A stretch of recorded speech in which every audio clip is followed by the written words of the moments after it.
예, 제가 이 어렸을 때 영화를 봤을 때가 있습니다. 그 영화는 이 서부 개척 시대의 이 총질을 하는 싸움이었는데 그 장면에서 굉장히 인상적인 장면이 있었습니다.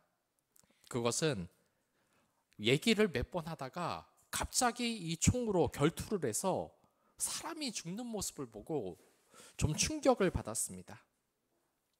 보면은 우리 주위에서는 시비가 붙는다고 이렇게 쉽게 살인이 나는 일은 흔치 않지 않습니까?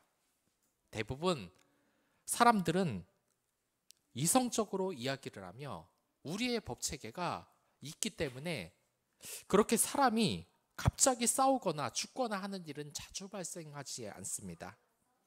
우리 사회에서도 여러 가지 싸움이 발생을 하지만 싸움을 한다고 갑자기 누가 죽거나 하지는 않지 않습니까? 그런데 어떤 박사님이 이 미국에 가는데 그곳에서 이 착륙을 하면서 본 이 미국의 그 평지를 보고서 대단히 인상이 깊었다고 합니다. 주저없이 이 하늘에서 내려본 이 미국 땅을 한번 보면 이 미국의 뉴욕에서 비행기를 타고 서부의 로스앤젤러스까지 가는 동안 이 내려다 보이는 풍경이 정말 놀라웠다는 겁니다. 이 미국이라는 곳은 한반도의 50배에 이르는 넓은 땅덩어리인데 어느 한 곳도 예외 없이 바둑판 같은 이 도로망이 쫙 수놓아져 있다는 것입니다. 그래서 이 산을 가로막으면 터널을 뚫고 강이 가로막으면 다리를 놓았고 사막이든 높이든 가리지 않고 무조건 모든 깃을 이렇게 반듯하게 정비를 해놨다고 합니다. 그러니까 이 신이 빚은 그 어떤 자연 풍경보다도 사람이 빚어낸 이 광경에 그 박사님은 감동을 했다는 겁니다. 이렇게 잘 정비된 이 도로망은 어떠한 장애물에도 아랑곳하지 않는 이 미국인들의 진정한 개척 정신 때문에 가능했을 것입니다. 그리고 이러한 개척 정신이 바로 어디에서 태어났냐? 바로 그 야면적인 서부 개척 시대 때에 태어난 것입니다. 그렇게 법이 제대로 정비되지 않고 시비가 붙으면 권총으로 싸워서 죽이고 사람 목숨이 파른 목숨처럼 왔다 갔다 하는 이러한 서부 개척 시대에 진정으로 이 미국의 힘이 나타난다는 것입니다. 이 로스앤젤러스와 쌍벽을 이루는 미 서부 도시로는 샌프란시스코가 있습니다. 여기에서 1849년에 금광이 발견되자 사람들이 난리가 나고 말았습니다. 그래서 지금 이 샌프란시스코를 대표하는 미식 축구팀을 49ers, 그러니까 즉 49년의 사나이들, 금광이 발견된 1849년의 사나이들이라고 부르고 있습니다. 이것이 바로 이 서부 개척 시대의 골드 러시를 뜻하는 것입니다. 와일드 웨스트, 이 서부 개척 시대는 끔찍하고 잔인했습니다. 법이라는 것은 제대로 존재하지 않았으며 이 카우보이와 총잡이 그리고 무법자들이 활개를 쳤고 그 과정에서 이 인디언들은 수도 없이 죽어 나갔습니다. 그리고 이러한 과정이 거치고 해서 이 서부 개척 시대가 지난 이후에 이러한 서부 개척은 더욱더 탄력을 받게 됩니다. 이제는 태평양 연안을 따라 이 서부 도시 샌디에이고, 라스베가스 이러한 화려한 도시들이 등장을 했고 미국은 이 19세기 후반에 세계 제1의 경제 강국이 되었던 것입니다. 바로 그렇습니다. 웨이메이커, 이 길을 만든다는 것은 너무나 두렵습니다. 험난합니다. 이 서부 개척 시대를 만들어냈던 이 미국인들처럼 그곳에는 사고가 많습니다. 보이지가 않는 길인 것입니다. 제가 어떤 소설을 읽으니까 이런 장면이 나옵니다. 이 서울에서 찢겨서 아무것도 갈 곳이 없던 이 의사가 지방에 있는 이 의료원에 그 제의를 받게 됐을 때 그 의사의 심정이 어떻겠습니까? 남들은 가지 않았던 지방의 병원에서 어떤 고민을 가지고 있었겠습니까? 아마 속이 막혔을 것입니다. 아무도 가지 않는 그 길을 간다고 생각을 하니까 속이 많이 상했을 것 같습니다. 그러나 여러분들, 우리가 기억해야 될 것이 있습니다. 하나님이 우리를 길을 만드는 자로 만드셨던 것은 하나님께서 그 일을 그냥 마구잡이로 우연으로 하지 않았다는 것입니다. 하지만 의미 있는 우연, 이 세상은 필연으로만 이루어져 있다는 것입니다. 왜냐? 이 세상은 하나님의 예정하심이 있기 때문입니다. 하나님의 뜻이 있기 때문에 우리는 그 길을 만들어가고 개척해야 할 의무가 있는 것입니다. 오늘 이 요셉의 이야기도 마찬가지입니다. 그는 꿈속에서 이미 하나님이 세우신 길을 만드시는 자로 나타났습니다. 그리고 형들은 이것을 그냥 개꿈으로만 취급을 했습니다. 하지만 요셉은 하나님의 이 의미 있는 길을 끝까지 예성하심으로 가게 됩니다. 우리가 2021년을 끝나면서 새로운 길의 개척자, 이 웨이메이커로서 삶을 살아가게 되는 것처럼 이 요셉도 웨이메이커, 새로운 길을 계속해서 개척해 나가고 있는 것입니다. 이 하나님의 웨이메이커, 길을 만드는 사람이라는 것은 하나님의 선한 뜻을 이루는 사람을 말합니다. 우리는 이 요셉을 통해 진정한 길의 개척자, 웨이메이커가 어떤 사람인지, 또 우리가 어떻게 앞날을 맞이해야 할지를 이야기하려고 합니다. 이 요셉은 대단히 특별한 아이였습니다. 그는 아버지의 사랑을 독차지했습니다. 하지만 이 요셉은 형제들과 사이가 좋지 않았습니다. 왜냐하면 이 요셉이 형들에게 이쁨 받을 만한 짓을 별로 하지 않았기 때문입니다. 요셉은 자신이 하나님의 선택을 받은 특별한 사람이라는 것을 알게 됐고, 그것을 겸손하게 생각하지 않고 형들이 언젠가는 자신을 섬기게 될 것이라는 이 꿈에 대해서 말을 했기 때문입니다. 그래서 이 요셉은 형들에게 미움을 받고 결국 노예로 팔려버리고 말게 되는 것입니다. 이 요셉은 모든 것이 혼란스러웠을 것입니다. 왜냐하면 일반적으로 이 같은 가족으로 태어나면 우애가 좋은 것이 일반적이지 않겠습니까? 하지만 하나님이 제시한 이 요셉의 길은 결코 평탄하지가 않았다는 겁니다. 자기 형들이 미워해서 자신을 죽이려고 했고, 이 요셉은 그곳에서 어떠한 길을 걷냐? 처음에는 형에게 죽음을 당하려는 그런 위기를 맞고, 그 다음엔 이 형들 때문에 노예의 삶을 시작하게 됩니다. 그리고 결국에는 이 형들에게 이 일 때문에 강간범이라는 누명을 쓰고 감옥에 갇히기까지 합니다. 이 요셉의 길이 얼마나 힘이 들었겠습니까? 하지만 이 하나님께서는 길을 만드는 자, 이 요셉에게 결국 축복을 주어 이 요셉은 이집트의 총리가 되고 말았습니다. 하지만 이 요셉은 자신의 친형들을 나중에 보게 됩니다. 하지만 이 친형들은 요셉을 알아보지 못하는데 요셉은 이에 대해서 갈등하게 됩니다. 이 형들을 용서할 것이냐, 아니면 이들에게 복수를 할 것이냐. 하지만 이 요셉은 결국 형제들을 용서하게 된다는 겁니다. 왜냐? 이 자신의 형들이 요셉을 죽인 것에 대해서, 이 요셉을 노예로 판 것에 대해서 결국 이 죄책감에 시달리면서 자신의 잘못을 진정으로 반성을 하는 모습을 봤기 때문입니다. 그렇기에 이 요셉은 결국 형제들을 용서하게 됩니다.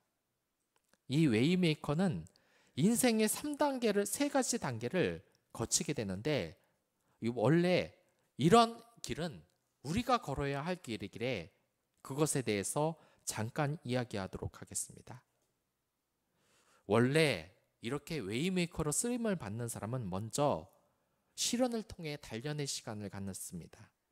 이 요셉은 웨이메이커로서 길을 만드는 자가 되기 전에 애굽에서 노예 생활을 했습니다. 또한 이러한 과정이 바로 기초를 다지는 워밍업이라고 할 수 있습니다. 여러분들, 이 축구를 보거나 경기장에 갔을 때 저는 그 축구장 바깥에서 계속해서 몸을 푸는 이 선수들을 보고 의아하게 생각했던 적이 있습니다. 그리고 정말 놀라운 것이 이 선수들이 왜 이렇게 몸을 풀까 하고 보는데, 어쩌면은 이 경기에 뛰기 위해서 그랬던 것이 아닐까라는 생각을 하게 됐습니다. 하지만 정말 놀라운 것은 이렇게 몸을 푸는 축구 선수들이 많은데 진짜 경기에 투입되는 선수는 몇 없다는 겁니다. 한 10명 넘게 몸을 푼다면 그 중에서 단 3명만 경기에 투입이 됩니다. 이렇게 죽도록 워밍업을 했는데 경기에 들어가질 못한다. 저는 그 선수가 화가 나지 않을까라는 생각을 하게 됐습니다. 왜냐? 경기에는 투입도 되지 않는데 워밍업을 하는 그 선수의 마음이 얼마나 슬플까라는 생각을 하게 되는 것입니다. 늘 그렇습니다. 우리도 워밍업을 하지 않습니까? 제가 이 군대에 다녔을 때도 이 사단장이, 군단장이 한번 뜬다고 하니까 군대 안에서 난리가 났습니다. 여러분들도 알다시피 이 부대가 청소와 정비를 하느냐고 정신이 없었습니다. 하루 이틀도 아니고 3일 동안 죽도록 공사를 하고 다 치워놓으면 그 당일날 군단장님 안 오신다 하고 이 모든 게 허탈해지는 이 기분, 여러분들 아십니까? 또한 제가 아는 청년도 그렇습니다. 열심히 정말 이 프로젝트를 준비하고 이것에 대해서 보고하기 위해서 일주일 동안 정성 들여 밤을 새워 준비를 했는데 당일날 이 프레젠테이션을 하러 가니까 이미 프로젝트가 정해져서 발표를 하지 않아도 된다는 것입니다. 우리가 이 워밍업을 두려워하는 이유가 이런 것이 아니겠습니까? 나는 죽도록 몸을 풀고 이 경기에 참여할 준비를 하지만 워밍업 후에 만약에 경기에 출전할 수 없다면 그 심정이 어떻겠습니까? 밤새도록 닦고 쓸고 했는데 그 사람이 안 온다면 어떻겠습니까? 밤새도록 프로젝트를 준비했는데 그 프로젝트가 이미 결정이 돼서 발표를 안 하게 되면 어떻겠습니까? 이 워밍업을 하다 보면 내 모든 것이 허탕이라는 그런 기분이 느껴질지도 모르겠습니다. 하지만 이 요셉은 그럼에도 불구하고 계속해서 워밍업을 했습니다. 처음에는 부족한 아들이었지만 이제 그의 아버지를 통해서 야곱을 통해서 목축업을 배웠고 또한 보디발의 이 집에서 가정 총무로 일하면서 실물 경제를 배웠습니다. 또한 감옥에서 간수장을 통해 이 법무 행정을 계속해서 공부를 했습니다. 혹은 옆에서 말했을지도 모릅니다. 어차피 감옥에서 죽고 말 이 요셉이 왜 이렇게 인생을 열심히 살기 위해서 워밍업을 하는지 말입니다. 하지만 그렇지 않다는 것입니다. 이 요셉은 결국 이 3가지를 배워 이집트의 진정한 총리로 태어나게 됩니다. 만약 이러한 워밍업의 과정, 아버지에게 목축업을 배우고 보디발의 집에서 실물 경제를 배우고 이집트 감옥에서 법무 행정을 공부하지 않았다면 이 요셉은 이집트의 총리로 설지 못하고 14년 총리는커녕 단 하루도 버티지 못했을 것입니다. 여러분들도 지금 워밍업의 단계에 있는 것입니다. 하나님께서는 여러분들에게 하나님의 길을 만드는 사람들로 만드셨던 것입니다. 우리는 각자의 분야에서 하나님의 그 사명을 통하여서 길을 만들고 있습니다. 디자이너로, 개발자로, 어떤 사람은 오너로, 어떤 사람은 목회자로, 대표자로 말입니다. 알든 모르든 우리는 지금 길을 개척하고 있는 중입니다. 성장을 하고 있는 겁니다. 그러나 무너질 수 있는 것입니다. 왜냐? 우리가 아무리 노력하고 한다고 해도 이 길이 워밍업을 하고서 허탈하게 다가올 수 있기 때문입니다. 저는 이 평생을 양심적으로 산 이 집사님의 간증을 들은 적이 있습니다. 회사의 비리는 물론이고 모든 일에도 이 비리를 저지르지 않고 그 흔한 그 영업을 위한 술자리 하나도 갖지 않으면서 회사가 적자가 나고 어려움에 빠졌다는 그러한 이야기입니다. 이렇게 하나님을 위해서 워밍업을 하고 매번 새벽 예배를 하고 양심적으로 살아간 그 대가가 결국 이 회사의 어려움으로 돌아온다면 그 마음이 얼마나 힘이 들겠습니까?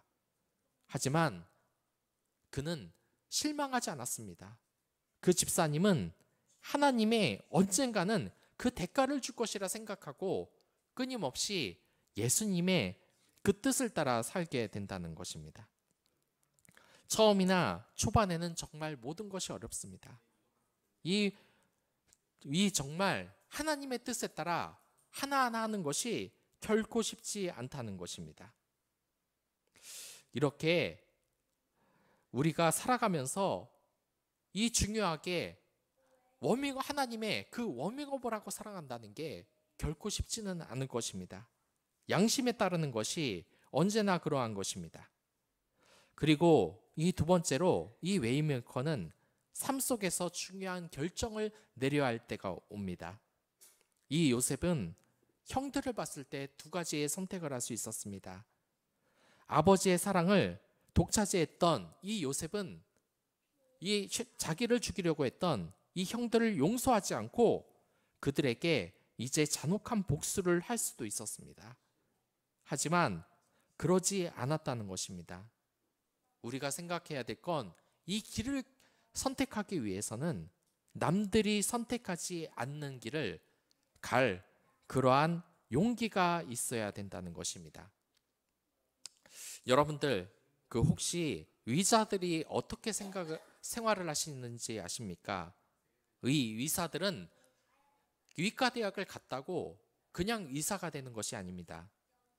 이 의사가 한번 되려면 먼저 인턴 과정을 수료하고 그 다음에 레지던트 생활을 해야 됩니다. 그리고 그 다음에 의사가 되는 것입니다. 하지만 이 돈을 많이 번다는 의사의 생활은 굉장히 혹독하다고 할 수 있습니다. 이 의사는 어떤 과정을 거치냐? 이 군대보다도 더 무서운 군기로 그 과정을 통과해야 됩니다. 인턴과 레지던트 과정을 통과해야 되는 것입니다. 그렇기 때문에 사람 이하의 취급을 받는다고 합니다. 의사들 밑에서 항상 긴장해야 되며 군대처럼 작은 시간에 이 환자들을 돌볼 수 있어야 되며 어떠한 작은 실수도 용납이 되지 않고 자유 또한 용납이 되지 않는다고 합니다. 그래서 제대로 잠을 자지 못하고 연애는 꿈도 꿀 수 없고 집안에 들어가는 것도 상상을 할 수 없다고 합니다. 날마다 군대처럼 이 레지던트에게 갈구무당하며 사는 것이 이 인턴의 생활이라고 합니다. 이 하나의 인턴이 있습니다. 이 인턴은 굉장히 뛰어난 실력을 가진 흉부 외과의 장래가 촉망되는 남자였습니다. 그런데 이렇게 이 인턴이 자유가 없이 이 비상 상황을 대비해서 이 병원에서 자면서 24시간 대기를 하고 있었던 것입니다. 그럴 때 갑자기 이 울리기 싫었던 비상벨이 울렸습니다. 무슨 뜻이냐면 이제 이 응급실에 환자가 왔다는 소리입니다. 그래서 이 인턴은 자리에서 일어나서 곧바로 옷을 챙겨 입자마자 1분 안에 이 응급실로 달려갔습니다.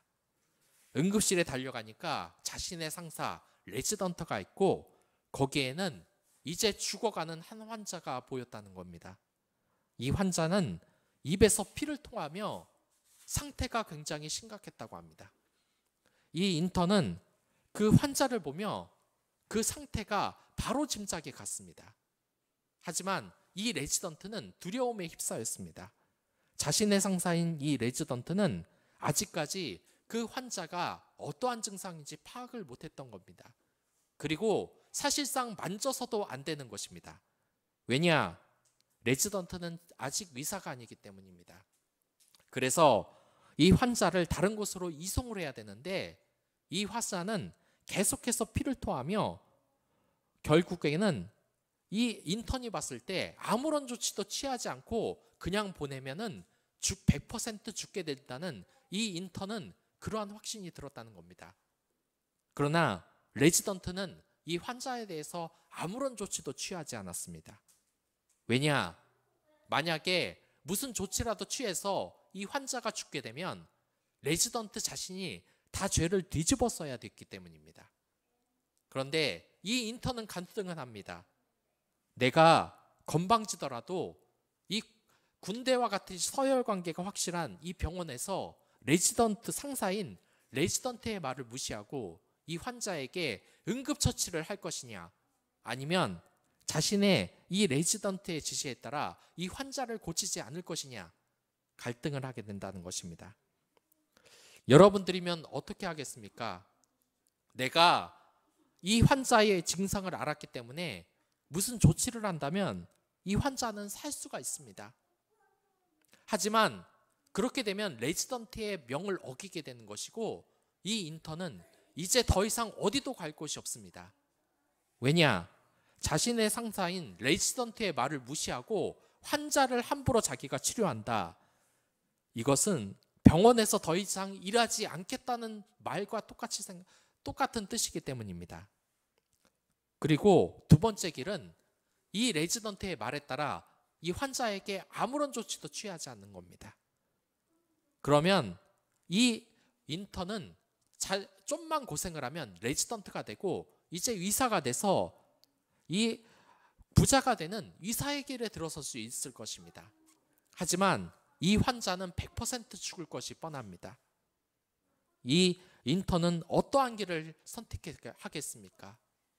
여러분들이면 어떠한 길을 선택할 것입니까?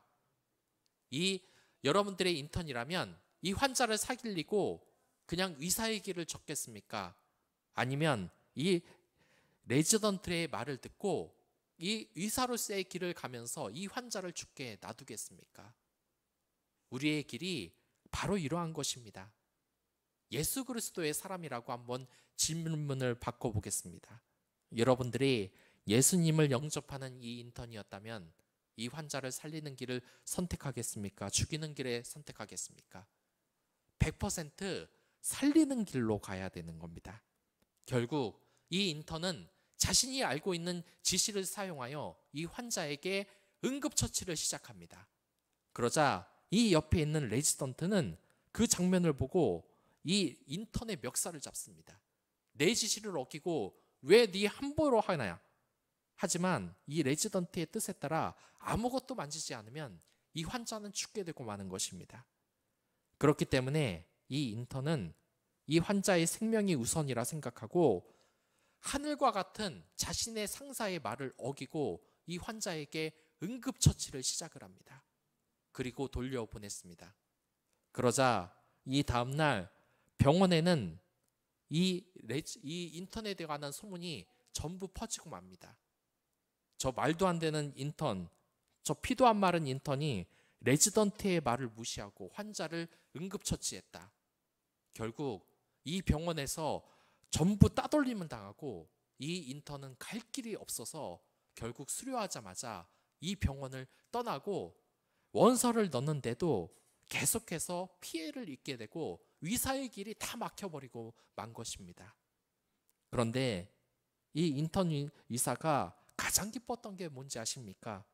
병원에서는 상식적으로 이 레지던트의 말을 듣지 않는 미친놈, 아주 천하의 나쁜 놈, 이 병원에 더서 자리를 못 잡아야 된다는 이 인턴이 나중에 소식을 들었는데 그 환자가 자신의 응급처치로 결국 살았다는 것입니다. 우리가 인생의 길을 걷는다면 이 인턴의 선택을 우리도 가야 할 때가 있다는 겁니다. 그리고 그때에는 내 모든 것을 버리더라도 하나님의 공의, 하나님의 정의를 따라야 할 때가 있다는 것입니다.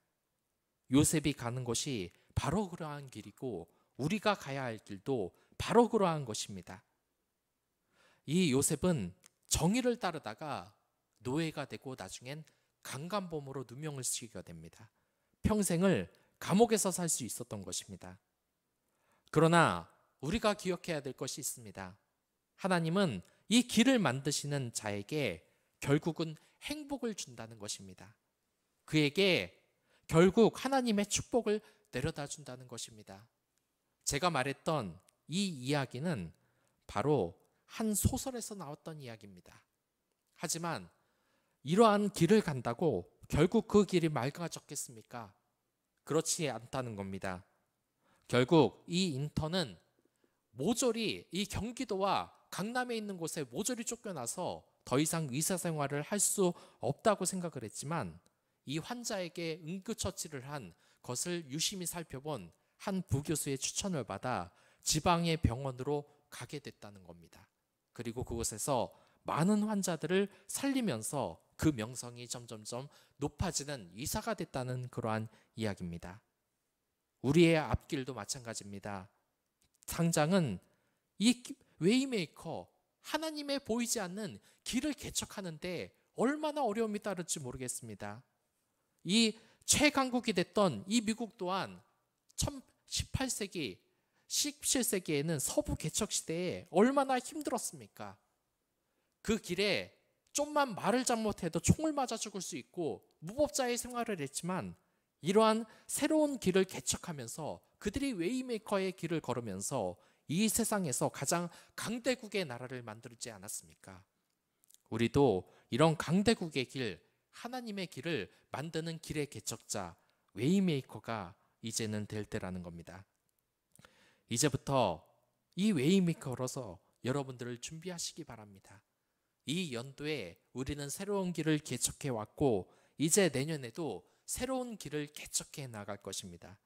우리의 길은 계속된다는 것입니다. 제가 이 축구 경기를 볼 때 하나의 플랜카드를 본 적이 있습니다.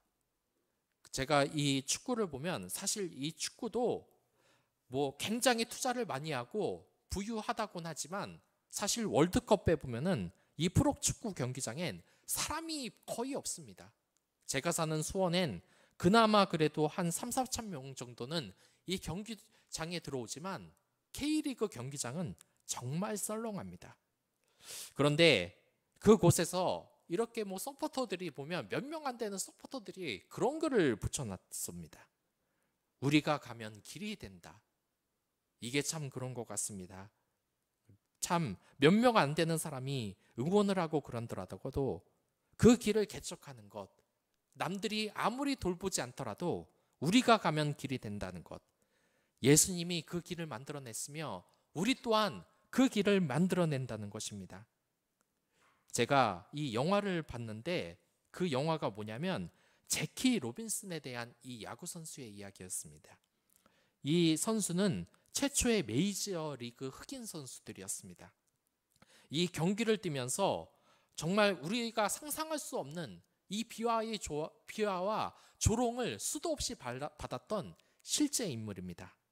실제로 이 흑인 선수가 야구를 하려고 치면은 주변에서는 니그로, 깜동이라고 이곳에 더러우니까 오지 말라.